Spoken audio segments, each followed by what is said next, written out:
percaya yang sudah bergabung bersama kita. Sekarang kita fokus nih sama Kang Bebep. Kang, ini walaupun kita lebih Siap. dahulu 10 menit dari jadwal tentukan, terima kasih sudah mau bergabung. Emang rada serius ngobrolnya ya. Kalau tadi Kang Again. Desra Percaya mengatakan bahwa sebagai seorang diplomat tentu harus melakukan kayak semacam miara langganan lah gitu ya. Siap. Supaya apa-apa bisa ngobrol dengan enak dan mencari penyelesaian bersama. Pada saat bersamaan dia juga punya yang namanya 4S, speech, smile, sport, dan singing gitu ya. Nah, tapi prinsipnya kalau Anda sebagai seorang diplomat, kan Anda berdua nih diplomat karir ya, itu apa sih dasar-dasar etika yang harus dikuasai oleh seorang diplomat pada saat bergaul di dunia internasional? Siap. Nuhun Kang, untuk waktunya. Ini karena dalam suasana yang santai ya Kang. Jadi kita coba diskusinya. Saya akan coba bicara dengan suasana orang Sunda. Dari situ kan Kang Farhan walaupun orang Aceh aslinya gitu ya, darahnya Aceh tapi sudah menjadi darahnya Maung Bandung. Itu sesuatu yang berbeda. Ada yang protes Kang itu Kang, banyak orang Sunda. Ya kumaha deui da orang Sunda mungkul. Tapi katanya orang Sunda mah balager katanya gitu Kang. Siap. Kang, memang dunia diplomasi ini kalau dari pengalaman secara pribadi maupun bergaul dengan berbagai kalangan, ada satu kondisi yang kadang-kadang kita itu harus menjadi bunglon, Kang. Tapi bunglon yang mau dipelihara orang, yang kadang bisa merah, kadang hijau dan sebagainya. Tapi dia tetap bunglon. Gitu. Nah mungkin bahasanya agak susah ya, untuk katakan kok bunglon gitu. Tapi bagi saya konsep itu sangat baik. Kenapa? Karena kemana kita berlabuh, disitulah kita menerapkan atau menempatkan diri kita gitu kan. Nah, dari pengalaman itu kemudian ternyata untuk menjadi seorang diplomat, saya berpendapat malah kalau Kang Desra itu 4S, abdi mah PTS Kang. Jadi P, T, dan S Kang. Nah, pertama P. P itu apa? Passion Kang. Jadi kalau Anda jadi diplomat, terus jam mendut wae gitu kan, terus bisa bicara, diam saja dan sebagainya, tentu tidak akan bisa membawa diri kita mengarah kepada target kita. Nah, jadi passion ini muncul, Kang. Dalam tanda kutip pada saat kami mulai masuk di pendidikan, kemudian kita mulai bergaul dengan para senior dan sebagainya, oh ada passion khusus yang kemudian kita bangkitkan menjadi suatu hal yang kalau kita bekerja tuh nggak ada beban. Gitu. Kira-kira begitu, Kang. Itu pertama passion. Kemudian yang kedua T.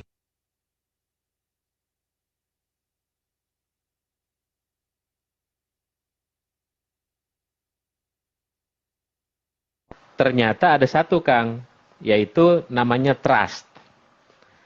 Karena mau gimana kita diterima ngobrol dengan berbagai kalangan kalau kita kemudian tidak dipercaya tanda kutip trust. Tadi cerita juga bahwa trust itu sebetulnya sangat mahal, nggak ada angkanya Kang, nggak ada bisa dihitung dengan apa namanya nih, kalau kemarin tuh dikasih sama sumbangan 2T nggak kena Kang, trust itu.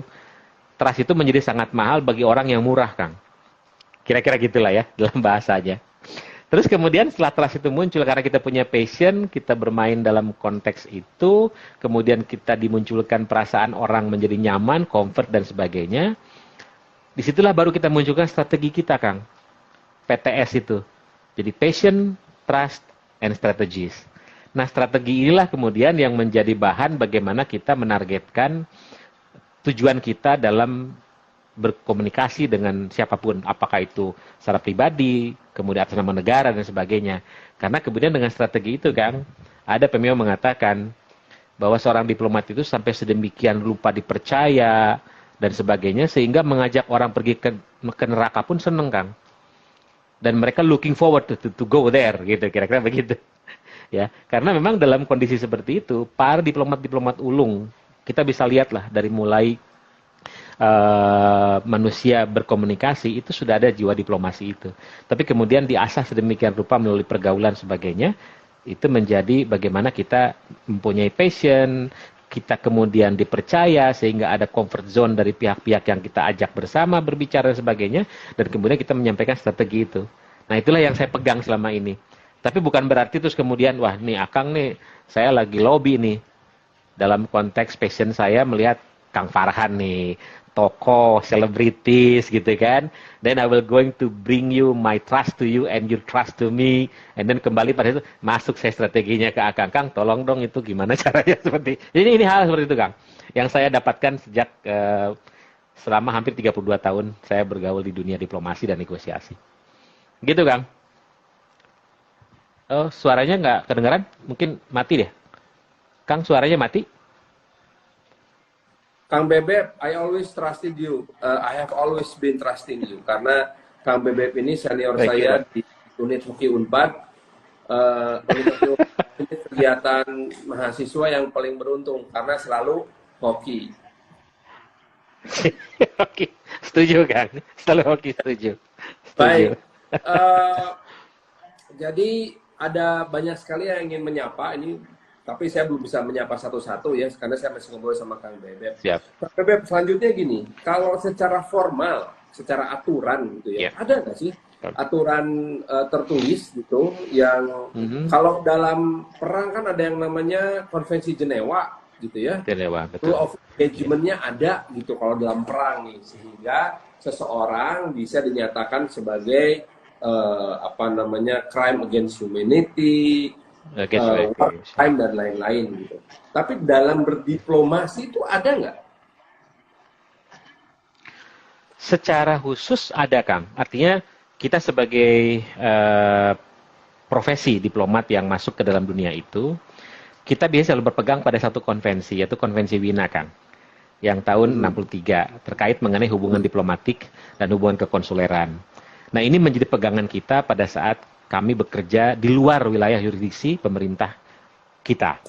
Nah, Konvensi Wina ini menjadi salah satu point of entry. Kenapa? Karena seluruh aturan yang relevan dengan kita sebagai wakil negara atau wakil pemerintah yang kemudian dikirim ke negara tertentu, disitulah kemudian hal-hal yang relevan dengan kehidupan diplomasi, baik itu bersifat struktural maupun bersifat kedinasan, dan pada masa-masa khusus atau selama dia bekerja, konvensi itulah yang melindungi kita, Kang.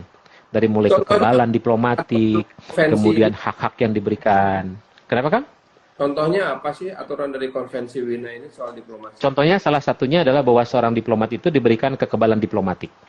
Artinya pada saat mereka bekerja di negara di negara penerima, dia tidak akan dikenakan direct kepada ketentuan hukum setempat apabila sedang dalam melaksanakan tugasnya. Katakanlah misalnya sekarang kita dalam bertugas, kemudian terlibat suatu insiden, misalnya begitu ya, dalam rangka menjalankan tugas, kemudian ada terjadi kecelakaan atau terjadi insiden.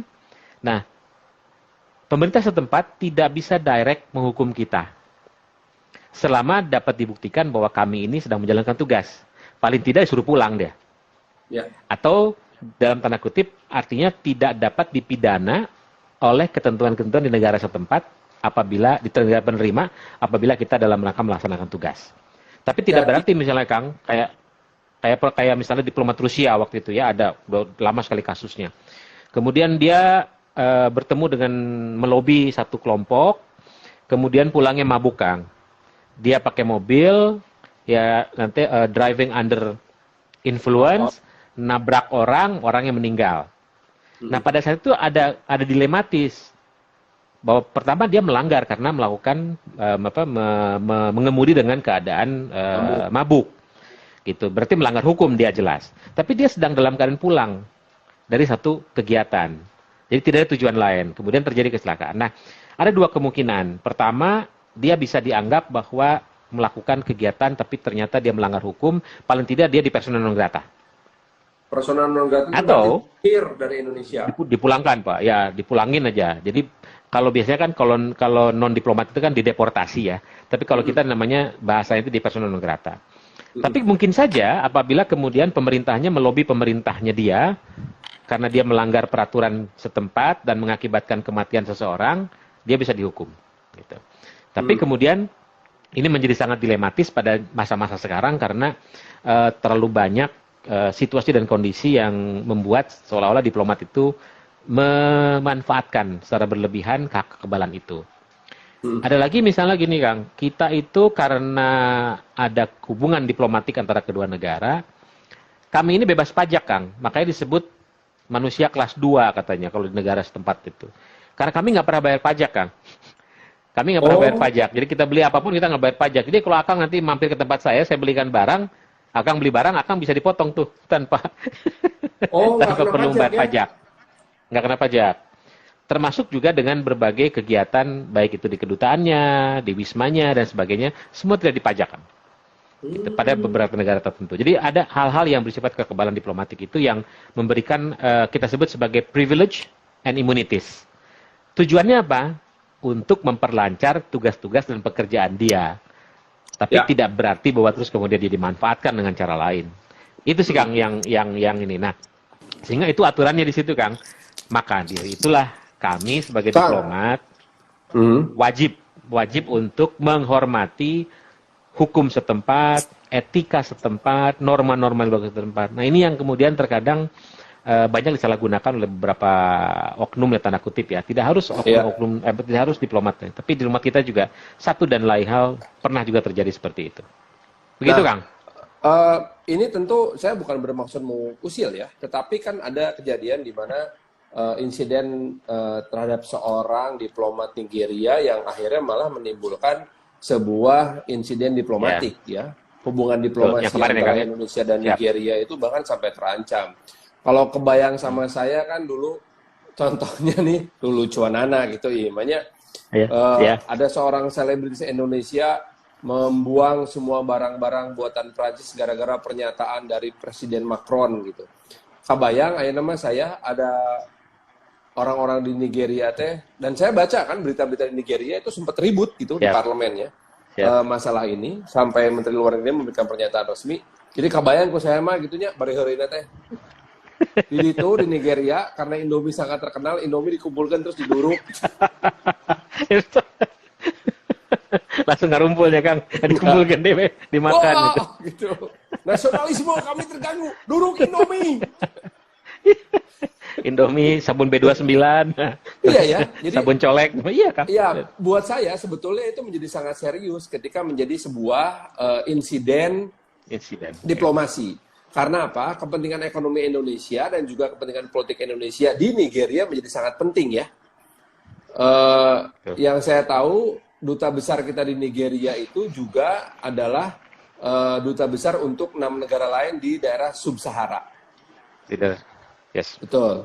Nah, artinya gini, oke lah, itu sebuah insiden yang very unfortunate. Saya tidak mau di sini kemudian kita menyalahkan petugas imigrasinya atau menyalahkan sang diplomatnya. Tapi let us put off the fire. Ini masalah mesti diselesaikan gitu. Seperti apa biasanya penyelesaian diplomatik ini sehingga tidak menjadi sebuah insiden diplomatik berkepanjangan. Apalagi kita tahu bahwa Nigeria juga adalah salah satu mitra kita di OKI ya. Betul.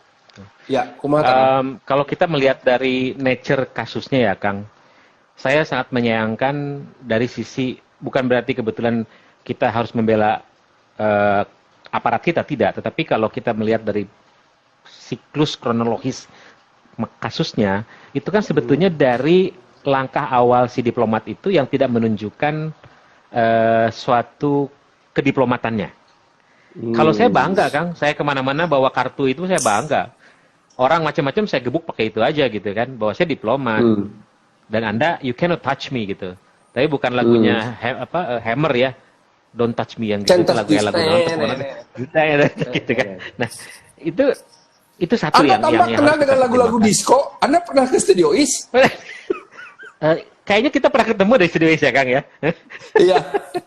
Saya curiga kata karcis yang pakai begini cekrek. Saya curiga jangan-jangan Anda yang suka membagikan karcis masuk Studio Is ini waktu saya zaman kuliah ini Anda nih kayaknya. Termasuk Anda juga yang paling banyak meminta ya Kang ya. Ya betul itu. Saya ingat Kang. Semangat. Siap Kang. Jadi kembali ke sana, Kang, saya pertama sangat menyayangkan diplomat itu gitu. Kenapa dia tidak langsung memberikan informasi itu? Karena saya yakin seluruh aparat Indonesia paham mengenai hal tersebut. Baiklah kemudian, tapi kalau melihat kondisi itu Kang, kemarin itu langkah yang dilakukan oleh kita memisahkan antara hubungan kedua negara dengan insiden itu. Karena apa? Karena si diplomat itu tidak dalam rangka bertugas. Itu poinnya Kang. Kalau dia dalam rangka bertugas, mungkin akan berbeda respon dari mereka di sana. Apalagi punten ya Kang, kita kan berbicara mengenai masalah warga negara Nigeria di Indonesia itu kan banyak bermasalah. Iya. Tipsani itu ya kan, Tipsani, belum lagi drug dan sebagainya, sehingga aparat kita sudah terbangun seperti itu. Nah, langkah yang dilakukan oleh Pak Dubes Kadir dengan Ibu Menlu yang langsung mengkat itu, memastikan yang tegas kronologi seperti ini, dan kemudian langkah kita adalah bagaimana Dubes kita di sana mau di tanda kutip ya Kang, mau ditunjuklah gitu sama itu setempat asal dia diam saja gitu.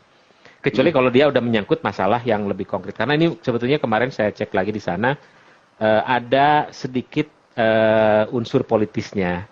Karena Menlunya ini saya nggak bilang ketergantungan, tapi ada rencana khusus untuk meningkatkan hubungan dengan beberapa negara, tapi salah satunya Indonesia ini mungkin bisa menjadi sebagai push factor. Gitu. Ayalah Kak. Mainan itu ada gitu. Bentar, mundur dulu sedikit sebelum kita bicara ke politisnya. Saya mau bicara soal tugas kediplomatan. Artinya, Menteri Luar Negeri memberikan tugas kepada dubes kita di Nigeria. Saya pernah ketemu beliau waktu saya bertugas ke Burkina Faso. Beliau orang hebat. Jadi Ibu Menteri Luar Negeri kita memberikan tugas kepada dubes kita untuk siap jadi bumper gitu ya? Yes, that's the point Kang. That's the point. Saya ingat Kang ya, dulu ada senior kami Kang, dia dulu Kapus Diklat Kang. Beliau adalah duta besar kita namanya almarhum John Mushar. Ya. Jadi suatu saat beliau itu sedang bertugas sebagai duta besar. Isunya saya hampir lupa, tetapi beliau mengatakan begini. Tiba-tiba dia dipanggil oleh Menlunya pada jam 2 pagi, Kang. Jam 2 pagi. Kalau seorang Menlu sudah memanggil seorang duta besar negara sahabat di waktu yang tidak lazim, itu kan menarik ya, ada apa ini gitu. Berangkatlah beliau, Kang. Berangkat beliau, kemudian disambut tadi oleh Menlu itu di negara Eropa, Kang, Eropa Timur. Terus kemudian diskusi-diskusi menjadi perdebatan yang memojokkan Indonesia. Beliau marah, Pak. Beliau marah, tapi tidak menunjukkan marah itu. Karena kalau kita kemudian berdebat, berarti yang kosong dua-duanya kan, Kang? Karena bagi saya, kalau kita berdebat dengan orang yang lagi marah, sama dengan kita juga orang yang kurang berpikiran sehat, gitu. Sehingga kemudian pada saat beliau itu tidak berbanyak bicara, beliau berdiri pamit, kan beliau perokok. Rokoknya dimatikan di tempat kopinya, Kang. Celek. Itu kan suatu kondisi yang menyatakan I am also angry with you. Tapi kita menunjukkan dengan elegan bahwa saya tidak seperti Anda gitu. Nah, ini satu contoh Kang, bagaimana kemudian dia menjadi bumper, tapi dia tidak mengatakan kalau dia berdebat saat itu menjadi panas kan, malah mungkin hubungan kedua negara jadi tidak baik gitu. Nah, inilah kemudian Ibu Menlu mengatakan siap-siap. Siap-siap, wahai dubes Nigeria, Anda akan diwarah oleh Menlu Nigeria gitu ya. Ditutunjuk, kira-kira begitulah kan. Kami tidak menerima gitu ya. Tapi tadi siapa almarhum tadi ceritanya? John Mushar, Pak. John Mushar. Almarhum John Mushar itu menunjukkan kemarahannya dengan berdiri, rokok, matiin di kopi. Nah, kabayang. Dan dia pergi keluar. Kabayang lamun dubes nanti orang Banten. Ngarokok, orang Padang ya Mas. Nangtung ngarokok. Di perumna kita.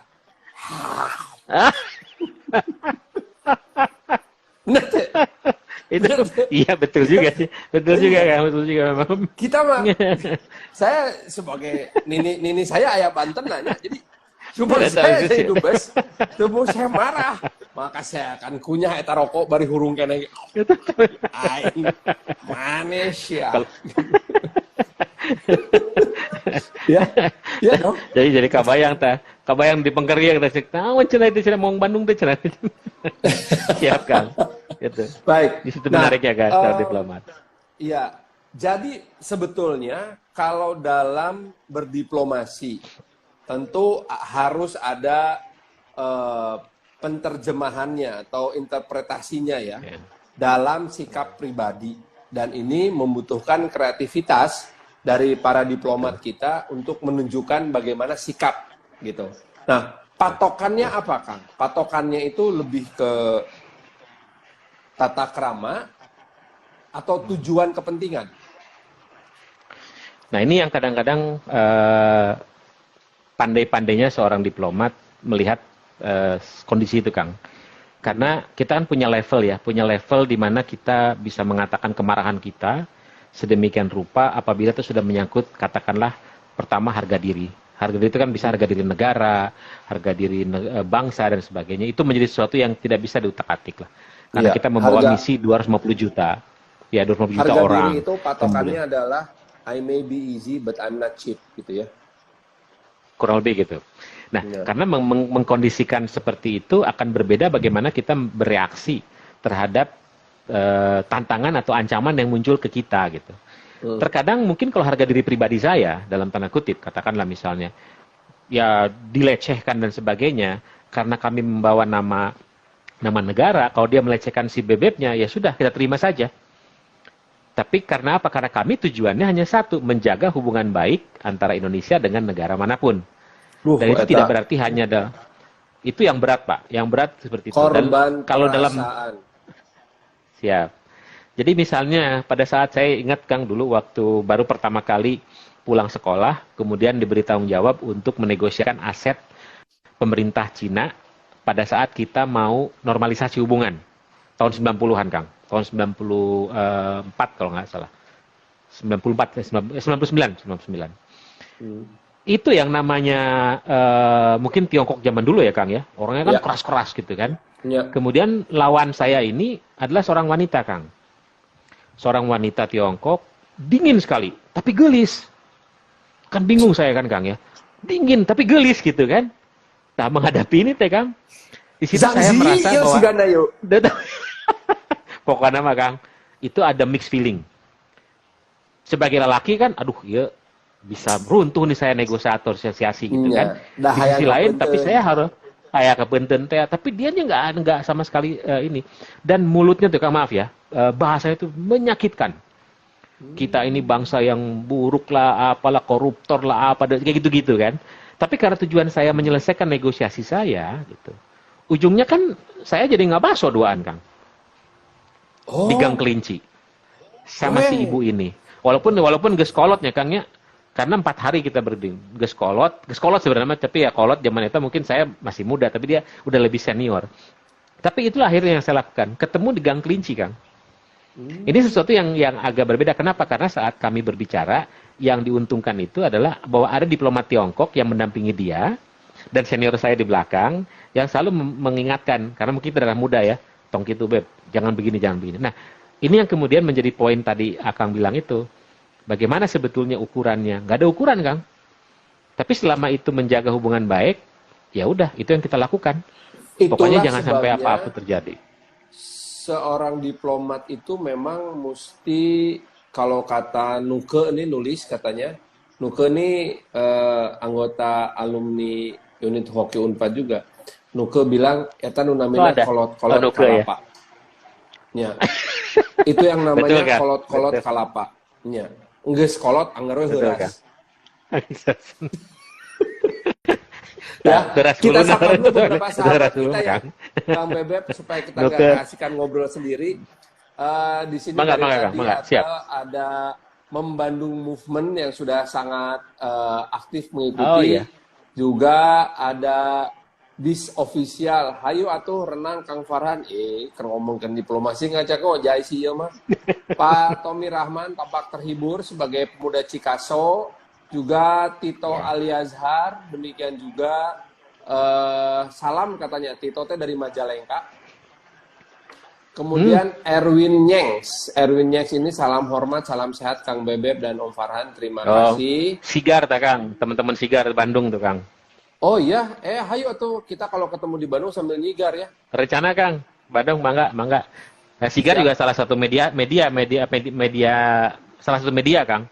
Betul. Sigar, rokok, kopi. Tapi rokok jarang, tapi sigar mungkin pas lah. Kopi. Nah, ini ada Yudi Rawan Wahyu. Mantep lah selalu. Terima kasih. Nah, ini ada yang namanya mirip dengan Kang Bebek Junjunan. Weti Junjunan. Siapa dia? Oh, Punadi tuh Kang. Punadi. Oh, Angkatan ininya 85 di atas.